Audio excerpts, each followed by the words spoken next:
everybody. Welcome to another Monday Momentum where I'm here to share a good word with you to start your week off right. Today, I'm going to talk about how to get to the bag while you're in college.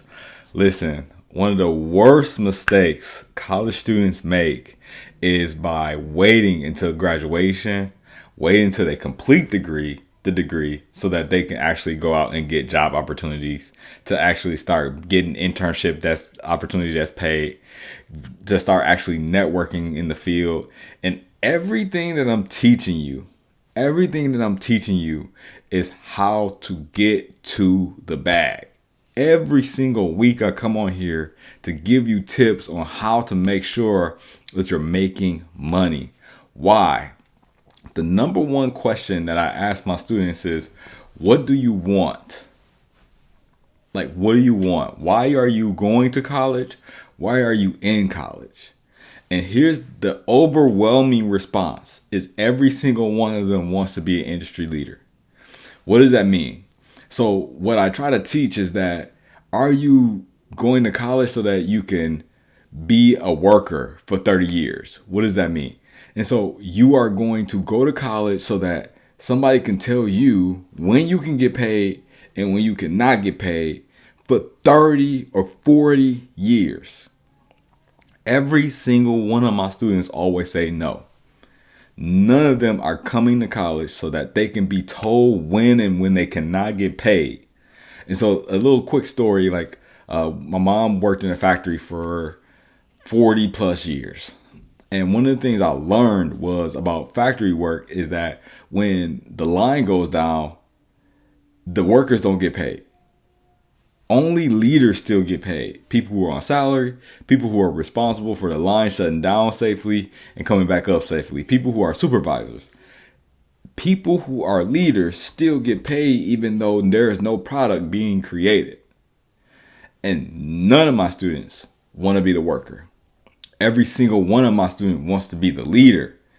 And so that's why they are getting the degree. That's why they're in college. And I want to help you actually become the person who you see yourself becoming, whether it's in industry, whether it's in community or beyond, right? A part of this journey while you're in college is so that you can get a return on your investment. And so it's going to cost money. It's going to cost time. And you want to be able to say that money and that time granted me the lifestyle that I wanted to live. And so you got to think about, why do I teach the way that I teach? Why do I teach leadership? Is because I need you to know what you're gifted and talented at so that you can provide value, so that you can say, this is the value that I provide. This is why I'm asking for the money that I'm asking for.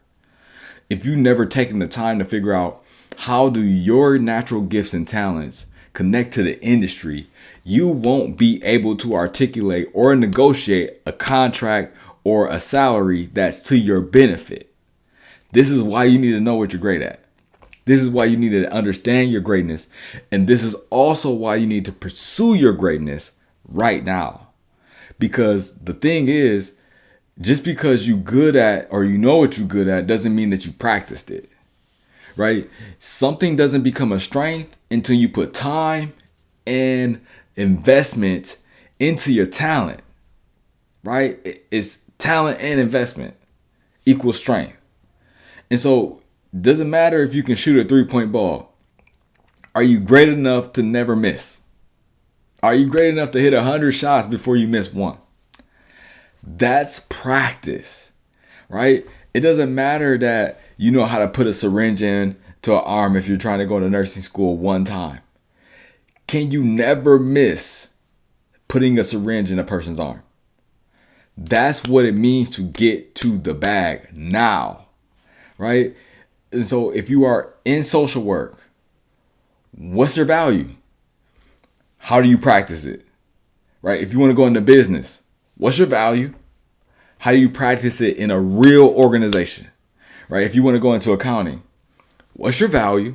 What's your gift? What's your talent? And then how are you practicing that in a real environment? And so here's the thing, industry leaders don't become industry leaders by hanging with people who are not in the industry. People don't get paid to solve problems by people who don't hang with or work with or learn from people who are solving problems in the industry. This is what I see from a lot of students is they think transferable skills is going to get them the money that they want, when the reality is it's not about transferable skills, it's about technical skills. And so, do you do the job now is the indicator of how much I'm going to pay you in the future. Like, you got to have an understanding of so I'm an educator, I'm a teacher, I'm a leadership studies professor. And so before I got paid full-time money to do it, I have been doing it as a full-time graduate assistant for years, right? Before I got paid a dime to teach a class, because again, I wanted to be a faculty member. I knew that early in my career. I was a hall director, right? I worked with resident assistants in a dorm or a residence hall. And so even during the time that I wanted to be a faculty member and I knew I was working as a hall director, I spent all of my free time teaching. And so I spent time with faculty. I went to faculty meetings. I created courses for faculty. I created and supported electives for faculty. I helped make sure that faculty had the research done. I was doing the work of being a junior or a young level, a new faculty member before I even had a position. The question I got for you is, what is it that you want to do? And are you doing it right now? I just got done talking with a class of future teacher leaders, right? Future superintendents, principals, right? These are amazing, amazing, amazing educators. And one of the first things I asked them is, what do they produce? And the crazy part about it is, like, a lot of them did not have a full answer off the back of their head. I know what I produce. I help college students or college-bound students understand their natural gifts and talents, articulate them to industry leaders so they can pursue the job or the career of their dreams. That's what I produce. 100% of students who coach with me one-on-one get jobs and into grad school before graduation. I produce working professionals who become industry leaders. I have students who are lawyers, doctors, business leaders, world travelers. I have students who are educators. I have students who are award-winning educators. I have students who are working in higher ed, working in K-12. I have students who are consultants. I have students who are, all over, engineers. I know what I produce. So here's the thing. I've been producing that for a long time. I produced that as a college student. In my PhD program, I was producing professionals. Most of my students make more than me, right? Like, I know what I produce. What do you produce?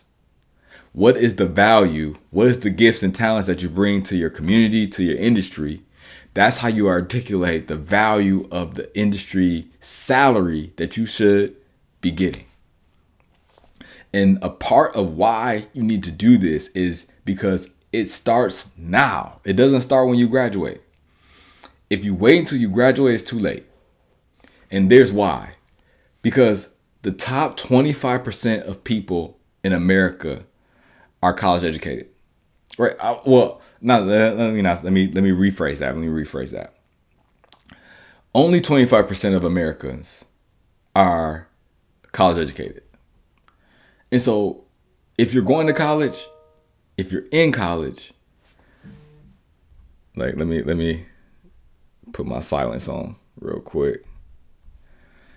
If you're going to college or if you're in college, you are going to be a part of the top 25%. But what does that also mean? That also means that you are going to be in competition with the top 25%. And so you think the top 25% of the top 25% is waiting until they get a degree to get experience in the industry? No. They are going out there. I teach my students to treat their college program almost like a nursing program or a medical school.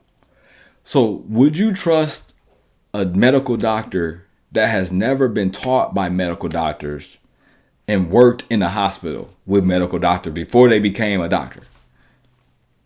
you would not trust that doctor. You would not be confident in that doctor. And so it's the same thing for communication. It's the same thing for psychology. It's the same thing for social work. It's the same thing for all the social sciences. You need to get an experience in the field so that you can say, this is what I do. This is what I've done. This is the value that I've created. These are the outcomes that I've produced in the industry, not transferable industries, in the industry. And so I hope that this helped. And if it did, let me know in the chat, right? I'm gonna keep this really brief because I think also I'm